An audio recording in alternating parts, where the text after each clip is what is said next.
Hi everyone, thanks for tuning in tonight. Thanks for coming back to Ladies Night. I'm CJ English and I've got my friend Brenda in my favorite writing chair. That is the chair that I do probably 90% of all of the writing that I do from. And this is Bella, and Bella is my rescue dog. Come here, sweetheart, come here. Bella's my rescue from Turtle Mountain. Come here, come say hi. Hi, sweetheart. She's so sweet, and she's not usually in the video. No. She usually wants to not be in the room, and sometimes she's camera shy, but this is her place. Her place is with Mommy, and she sleeps on my bed. And so I thought maybe we would do this tonight from my bedroom, where she could be with us. She's sporting her Turtle Mountain. Oh, you little stinker. That's so naughty. Hey, that's so naughty. Here. You get your baby Mo. You get your baby Mo. Or maybe this wasn't a good idea. I don't know. Anyway, everyone should have a Brenda and everyone should have a Bella. Uh-oh. Oh, no, don't go in there. Don't go in there. No. You stay out of my bathroom. There's treats in my bathroom, that's why. And so, I've got Rescue Matters, my best-selling animal rights book that I absolutely could not be happier about. The more that you can share this story, the better. We've done a lot of good, and hopefully we can all do a lot of good together. And Brenda is going to be sort of fielding some comments, and so if you've got some comments or some questions as I go, please don't hesitate. If I miss them, I will answer later for sure. And I've got chapter 9 tonight, entitled Dogs Because People Suck, which is obviously not my saying. Come on, come up. Come up, sweetheart. Which is obviously not my saying, but it's a good saying, right? Dogs because people suck. And I'm going to be chatting about one of my favorite, coolest subjects tonight in chapter 9. So let's get started. If you'd like to listen to all the back chapters, they're on YouTube, and I'm on every other Wednesday night on this site at 7 o'clock reading through. Chapter 9, Dogs Because People Suck. There is no shortage of memes and t-shirts illustrating why the animal kingdom is superior to the human race. Because there is no shortage of cruelty, neglect, and loathsome behavior toward animals. All Lucas wanted was food and a warm house, because that is the very nature of dogs. And Lucas was the dog that was in 2 weeks ago, the pit bull who had the big gash on his head, who Keith Frankensteined up, who now lives in Minneapolis with his foster. Cool story. If you didn't hear it, go back on YouTube and check it out. It's really a great story. And we had little puppies while I was telling the story, so little puppies are great too. Perhaps if we had a better understanding of the domestic dog and its natural place in our families, fewer humans would consider them just a dog. The word domesticated is derived from the phrase of the house. Dogs grew up alongside humans, in our hearts and in our homes. They are not wolves that can fend for themselves. They are domesticated dogs we helped to create. The first wolf would-be dogs were taken into the home thousands of years before any other animal. They evolved initially through self-domestication. Wolves that were tamer than the others got food. The wolves who walked in with their heads low and had a passive demeanor were allowed near the villages and offered basic protections. It was those wolves who survived during harsher times. Those tame wolf dogs continued to breed, passing along traits humans preferred. Later, through human intervention in the gene pool, wolf dogs were fashioned and molded through selective breeding, eventually becoming the modern dogs that we have today. So I like this subject because, hey, come here. Hey, come here. Come here. Come over here. Come here. You get over here, you're so cute. Come here, get over here. Come over here, you're so cute. Or I'm gonna go to you. Are you wagging your tail at Mommy? No, paw me in the face though. Yeah, you're such a good girl. I like this subject. My husband and I like to talk about evolution of species, and I just found it really super fascinating that all dogs are descended from wolves, but that dogs aren't wolves. And as I talk about a little bit later, they can't fend for themselves. They don't hunt in sophisticated packs. And that wolves really domesticated themselves by having, desired traits. They came around with their ears back, with their heads low. They looked, less aggressive, and those wolves continued to pass along their genes and eventually split into what we have as the domesticated dogs. And then humans continued to domesticate and further selectively breed those dogs. So all dogs are descended from wolves, but they're not wolves. So letting a dog go out in the country or just letting it go to fend for itself, or dogs are fine, they can just live outside, that's true for some of them with some basic accommodations. But dogs aren't wolves. Although dogs and wolves share extraordinarily similar DNA, dogs do not express the same genes as their wild ancestors. Traits wolves possess that allow them to thrive in the wild are not turned on in dogs. Contrary to what sensationalized media coverage has reported, a pack of dogs does not act like a pack of wolves. Even feral dogs. And if you've watched us for a while, you've seen a lot of feral dogs. And one in particular comes to mind, Gypsy, the little black dog with her head hung extremely low. They don't hunt in packs. They're timid. They're scared. They want nothing to do with people. They're scavengers. They eat garbage. They don't hunt, together, in packs to take down caribou. Traits wolves possess that allow them to thrive in the wild are not turned on in dogs. Contrary to what sensationalized media coverage has reported, a pack of dogs does not act like a pack of wolves. Even feral dogs over many generations do not revert back to a wolf pack. They stay near the town. They act as scavengers, not sophisticated, coordinated pack hunters. It is possible some of the same genes that are expressed in wolves are expressed in some dogs, but it would take thousands of years of evolution and selective pressure to force domesticated dogs back into a more wolf-like genetic makeup.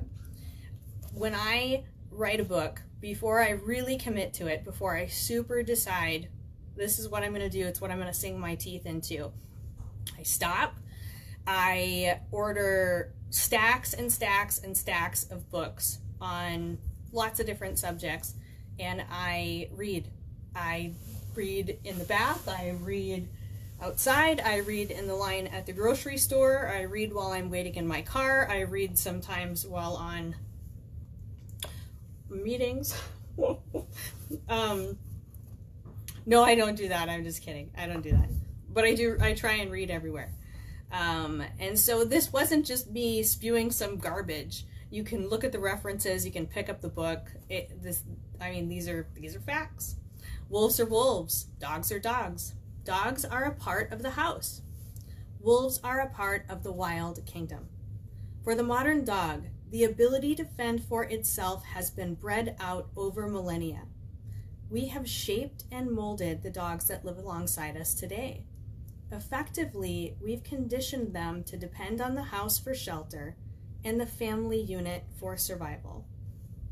Our ancestors assisted in the evolution of turning wild wolves into dogs some 10,000, maybe hundreds of thousands of years ago. In doing so, they passed down to us the responsibility to care for them. Dogs are a gift from our ancestors of long ago. So when I first started with Turtle Mountain and realized what a massive problem stray, homeless, dogs being born outside, cats being born outside was just in my state, in my area, or close to my area, and in knowing that these are animals that we fashioned and shaped and molded over thousands of years, that our ancestors, worked with, that responsibility is passed down to us, each of us, every single dog owner, Every person that owns a dog, loves a cat, any domesticated animal, domesticated meaning of the house. We have made them and shaped them to depend on the house. And I feel that responsibility. I feel it to my own dogs, but I feel it to all the other dogs too. And I felt like if more people knew that, maybe understood it a little bit better, that they would feel the same responsibility that I do, that it doesn't matter if it's in your city, in your state, in your county, in your area, that these are all animals, all domesticated animals anywhere. And so it's just, I guess it's just meaningful to me for sure. The world is waking up. There are more of us now than ever before that understand dogs require the essentials any other member of the family requires. We are at the tipping point where more people than not understand that it's our responsibility to be good stewards. This moral trend has gained momentum, and it doesn't seem to be slowing down. I am optimistic about the future. Since the 1970s, there has been a steady decline in the euthanasia rates of companion animals in shelters, partly because there has been a major cultural shift in how we think about our pets. They weren't always the embedded family members most of us know them to be today. Animal welfare advocates have crusaded across the nation over the last 4 decades and have successfully changed hearts and minds. There has been a dramatic shift toward the acceptance of dogs as domesticated family members instead of treating them as a thing to be discarded. In so many ways, I feel like what we're doing at Turtle Mountain and what I'm doing just as an independent animal advocate is definitely standing on the shoulders of giants and standing on the shoulders of all the animal advocates that have come before me. We're not the ones that are starting it. We're not the pioneers. We're just continuing on with the groundswell and continuing on with the grassroots, boots on the ground, of the people, by the people movement to sort of get something done. This national mind shift is a huge win for the animals, and it's evident by the drop of euthanasia rates in shelters. But the work is not done. The individuals who advocate for animals by using their voice and their consumer power is still too small. To solve the pandemic of companion animal suffering across the globe will require more individuals to stop talking and take action. One simple action. Adopt, don't shop. So, sorry, I get my nose itches. I have to do it. Sorry, I'm in my own house. I have to do it. Bella, my nose itches. Come here. Get over here. Come back in camera. Come on, you're so beautiful. Come on, you're so beautiful. Yeah, I'm not the one who called you a beefcake. I called you beautiful. Get up here. Hey, get up here. Come on. Show off your bandana. Come here. Or you can come in the screen. Okay, come over here. Come here. Come sit by me then. You're going to sit here. Okay, she's going to sit here. There's Bella. Well, yeah, come here. Get up here. One more time. I know. Well, anyway.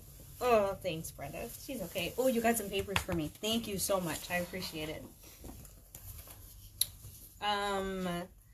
One simple action. Adopt, don't shop. So, as I'm working on a second rescue book, which I said I would never do, and now I'm doing it, and I am committed to it, and I'm doing more research about sort of the state of the nation, specifically in relation to euthanasia rates. About 1.5, really conservatively, animals die in shelters, get euthanized in shelters. These are healthy, adoptable dogs. So, there's been a huge swell, and it's a movement in the right direction. But obviously, more are needed. Are you all thinking about me or what? Why does my nose itch? Must be freaking dog hair in here, I suppose, or something. Sorry. A lot of people say, I love animals. And of course they do. They love their family pets, and they care when they see a creature in duress. I do too. Come on, get up here. Get up here. However, for a few others, there is something more profound within us than just a feeling empathy for animals. We feel a stronger connection to the animal kingdom that goes beyond pet ownership and just a general respect. We are the advocates, the individuals who not only care, but do something about it. And more of us are needed to make a global change. About the time Keith realized the place he'd moved to had a problem that was out of control, the likes of which he'd never seen, I just published my first book. To my surprise, this was way back in 2014, 2015. To my surprise, my unexpected project had some unexpected success. Since then, I've learned that this is how my writing career goes. I don't pick the project picks me. And once it does, it doesn't leave me alone until it's done. And so I'll just stop right there for a second. So I started writing maybe in 2013, 2012. It took me about 3 years to finish my first book. Had no idea what I was doing. Went through some serious ups and downs and highs and lows, and ended up having a book that was completely unexpected. Hey, what are you doing? Hey. Having a book that was, and there's her butt, completely unexpected. I was trying to write a book about what I went to school for, disease prevention, nutrition, that kind of thing.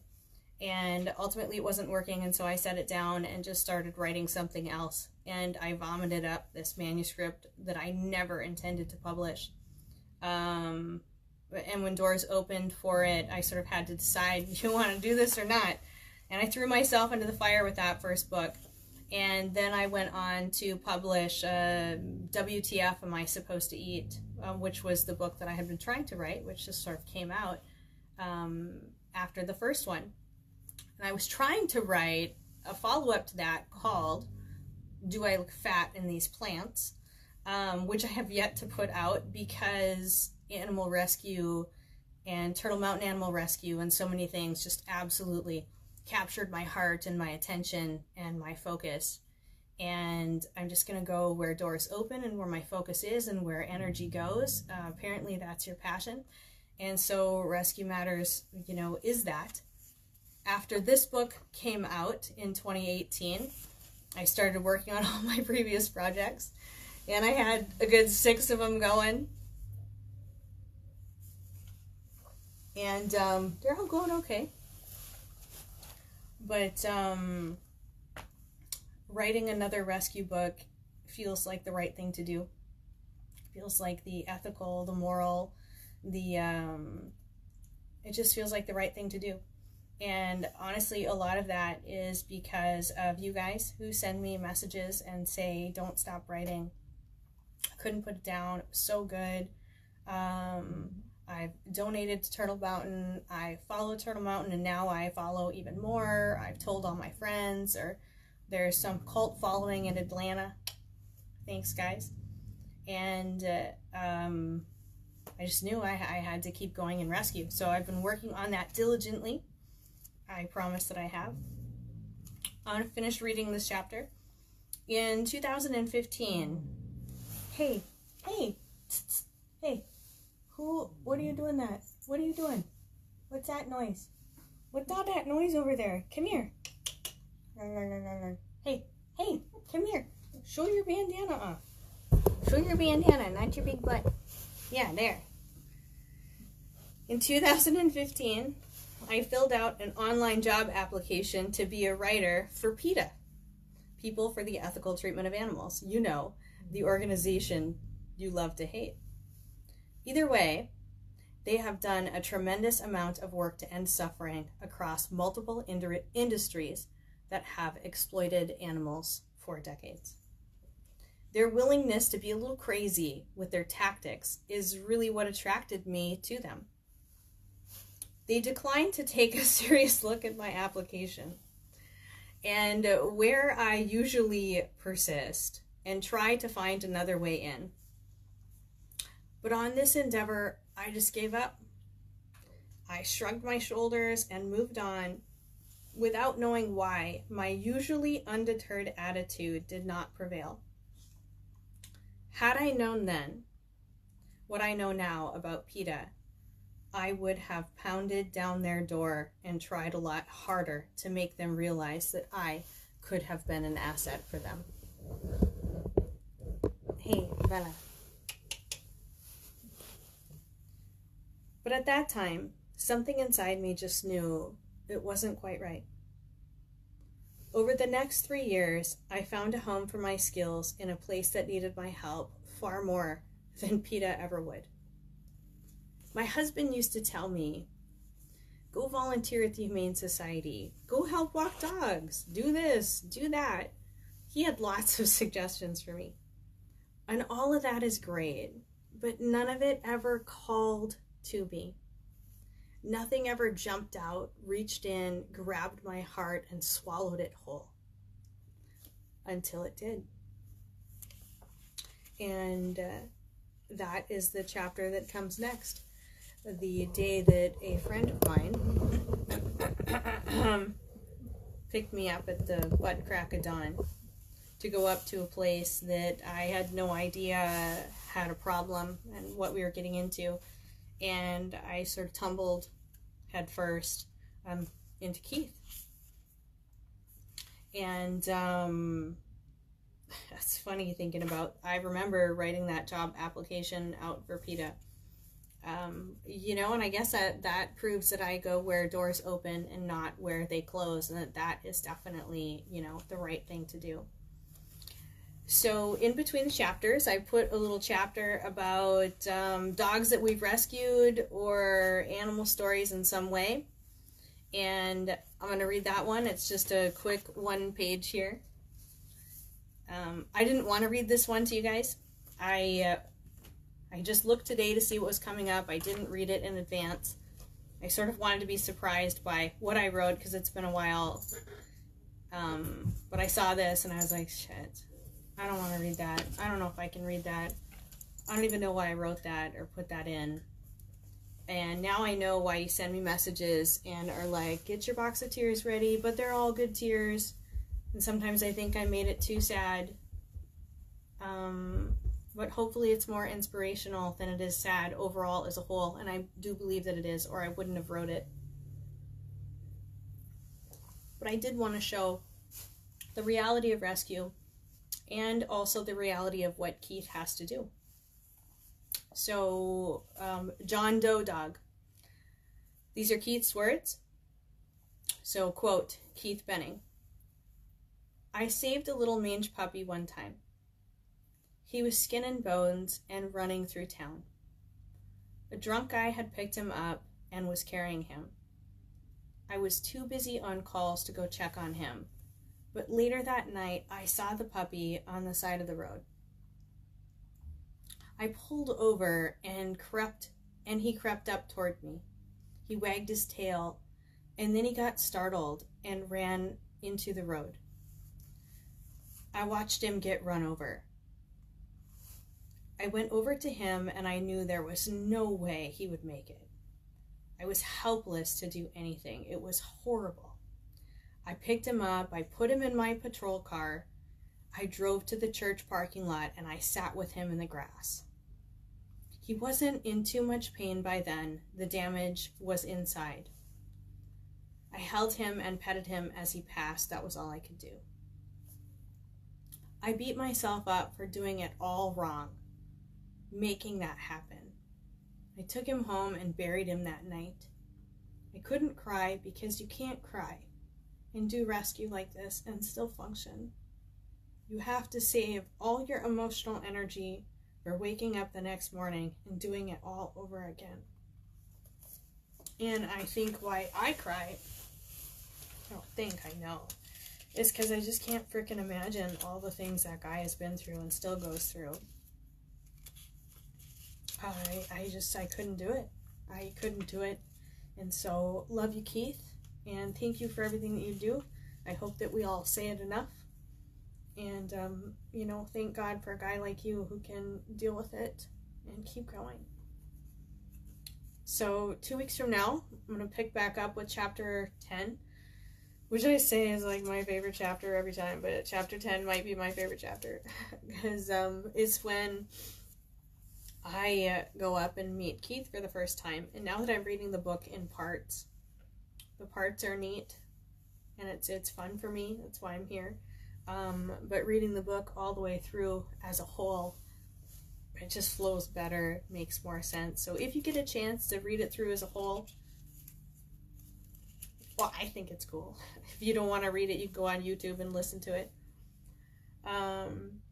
Please tell us, or have CJ tell us, how the bottle babies are doing. Oh, Brenda! How are the bottle babies doing, Brenda? Why don't you tell us? They're all alive. All 8 are thriving. They're 5 weeks old tomorrow. They're healthy little chunky monkeys, and they actually went to, 5 of them went to a new foster today. So it was a happy, sad day today at my house, but they're all doing really, really well. How sad were you? I bawled the ugly cry.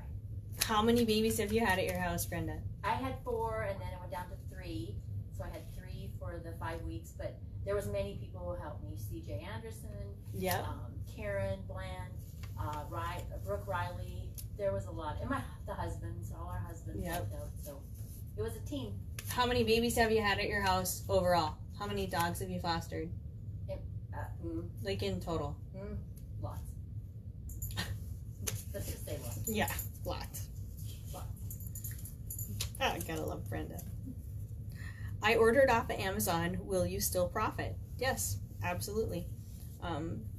I self-published off of Amazon, and so the royalties are good. I think it's about 60% of the list price for paperback and 75% for Kindle, and thus far given at least half or more back to Keith and Turtle Mountain Animal Rescue. So yes, absolutely.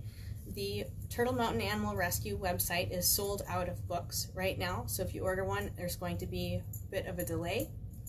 You can order them off of Amazon.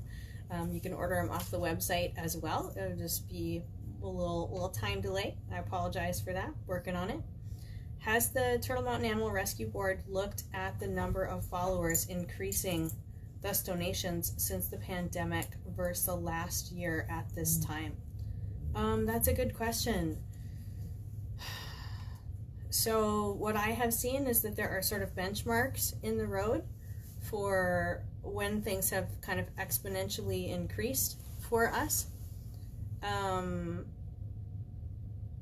since the pandemic, have they increased? I think Eve was a turning point. Marge, you guys fell in love with Marge. There was sort of a spike there. Belle now, I think, is yet to be seen. And Dilly are some of the ones that come to mind, and all the others. But honestly, and I was writing about this just today, after Rescue Matters came out in 2018, in early 2019, Keith started doing live videos, and we were like, okay, posts are good, like videos are good, but maybe we could reach more hearts if people saw what we were really doing and saw who we really are, and that we're not hiding behind anything, and that nothing is edited or filtered or photoshopped or anything like that. And when we started doing live videos, more people started following, and then we started doing them more regularly and letting you guys know, hey, we're still here, and so that is a trend that I've seen. How many books of Rescue Matters have sold so far? Since 2018, December 2018, it's really hard to tell because they're across many platforms, and you would think that that's really easy to know and a straightforward answer. But if you ask any author, they're going to tell you the same thing that I do. It's really, really hard to know. I'm going to say less than 6,000 since 2018, if that puts it into perspective. So the car that I'm driving, and I'm 41 years old and bought myself a used but nice convertible Mustang. I pay for that because I work a job on the side of writing. I work so that I can write. Literally. And I work because I like what I do. But I wouldn't be able to live or contribute on what I make writing or give back any substantial amount at all whatsoever. That said, I can't not write. Like, the Gloria Steinem said it best. It's the one thing that when I'm doing it, it's the only thing that when I'm doing it, I don't feel like I should be doing anything else. And so, money or no money, sales or no sales, I would be doing it anyway. Message me, don't message me, I would be doing it anyway. I can't not do it. So if you guys think that it's great and you read it, especially this one, and getting the story out there, for me, it just feels so good in my heart. That's really all that matters. Brenda, we got any more interesting questions back there? Nope. Or does Bella need some time to sleep here? I give her a little massage. Oh, Bella's done. Bella! Good night. I love you. Okay, Bella's bandana. You can find that on the Turtle Mountain Animal Rescue website, and the hat that I'm wearing, and the shirt, and a whole bunch of other merchandise. And then come back tonight at 9 o'clock. Amanda's going to be on live at the rescue. I'm not sure who she's going to be with, but, you know, it's always a good show with Amanda. She's so beautiful and wonderful, and if there's ever been a more loving and kind heart. If you have been waiting for me to send you a book, and it has been a very long time, I've had a little bit of delay at this print run, so they're coming soon, I promise. Thank you so much. I'll see you guys in 2 weeks. Thank you so much for your time tonight and spending your valuable time with me. I really appreciate it. Bye. We'll see you in 2 weeks, okay?